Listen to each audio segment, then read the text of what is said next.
কবর প্রতিদিন ডাক দিয়ে বলে আনা বাইতুদ দুধ। প্রত্যেকের কবর প্রত্যেককে ডেকে বলে, ও আল্লাহর বান্দা, জানো আমি পোকামাকড়ের ঘর, পোকামাকড়ের ঘর।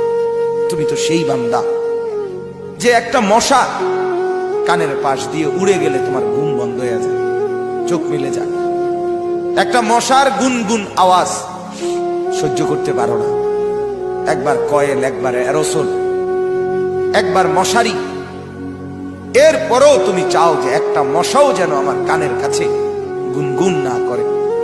তো 5 ঘন্টার ঘুমের জন্য, 6 ঘন্টার ঘুমের জন্য বান্দা এই যত্ন নিলা, অনন্তকাল কিংবা বছরের পর বছর কবরের যে ঘুম দিবা, পড়ে থাকবা সেই ঘরে, পোকা মাকড়ের ঘর, সেই ঘরে তুমি ঘুমাইবা কেমনে, থাকবা?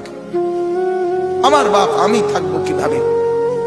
আমি থাকবো কিভাবে বলে? ভাবেন, আমিও ভাবি, আপনিও ভাবেন।